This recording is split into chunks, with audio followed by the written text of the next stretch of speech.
नमस्कार, मैं जूली तिवारी हर समय आपके साथ न्यूज़ चैनल में आप सभी का स्वागत है। तो चलिए नजर डालते हैं आज के कुछ मुख्य समाचारों पर। अंबरनाथ पश्चिम में आदिवासियों की जमीन पर वन विभाग और भू माफियाओं का विवाद गहराया। मियावाकी पद्धति से रोपवन की तैयारी। अंबरनाथ पश्चिम के महेंद्र नगर जावसाई गांव में आदिवासियों की पुश्तैनी जमीन को लेकर बड़ा विवाद खड़ा हो गया है।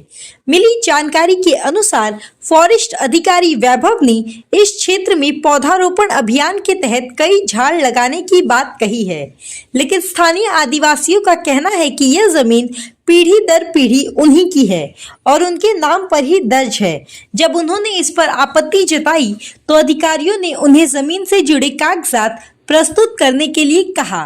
आदिवासियों का आरोप है कि वन विभाग के नंबर 6, 14, 15 और 16 समेत कई जगहों पर भूमाफिया सक्रिय है, जो अवैध रूप से घर बनाकर जमीन बेच रहे हैं।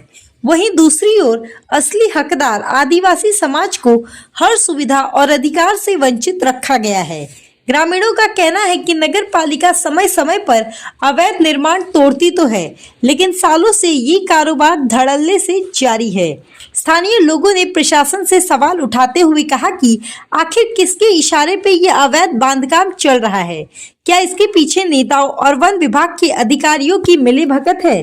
ग्रामीणों का स्पष्ट कहना है कि अवैध घर खरीदने वाले लोग भी जिम्मेदार है, क्योंकि ऐसे घर बाद में कार्रवाई में टूट जाती है और असली नुकसान खरीदारों को उठाना पड़ता है।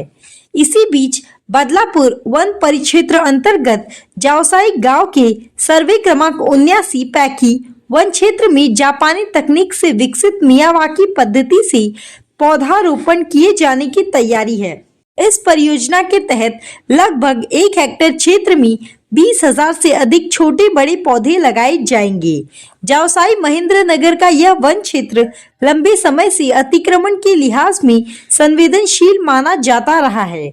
वन विभाग के ध्यान में यह बात आई कि कुछ भूमाफिया यहाँ की जमीन भोले भाले और जरूरतमंद लोगों को दिखाकर उनसे मोटी रकम वसूल कर ठगी कर रहे हैं। यही कारण है कि इस क्षेत्र को अतिक्रमण मुक्त कर घना रोपवन विकसित करने का निर्णय लिया गया है। स्थानीय नागरिकों का कहना है कि जब वन विभाग की जमीन पर नंबर 6, 14, 15 और 16 में खुलेआम अतिक्रमण हो रहा है तो कार्रवाई क्यों नहीं की जा रही है? क्या ये अधिकारों और भूमाफियाओं की मिलीभगत का नतीजा नहीं है? नागरिकों का सवाल है कि आपके सामने अतिक्रमण दिख रहा है, फिर उसका जिम्मेदार कौन और कार्रवाई कब होगी? वन विभाग का दावा है कि मियावाकी पद्धति से विकसित किया जाने वाला यह जंगल न केवल पर्यावरण को नई ऊर्जा देगा, बल्कि भूमाफियाओं की गतिविधियों पर भी अंकुश लगाएगा। वहीं आदिवासी समाज का कहना है कि उनकी पुश्तैनी जमीन का हक उन्हें ही मिलना चाहिए और उनके अधिकार से उन्हें वंचित नहीं किया जाए। अब देखना यह होगा कि प्रशासन इस विवाद को कैसे सुलझाता है और जिम्मेदारों पर कब कार्रवाई की जाती है। तो आज के लिए बस इतना ही। कल फिर मिलेंगे इसी समय इसी चैनल पर। तब तक के लिए मुझे दीजिए इजाजत। धन्यवाद।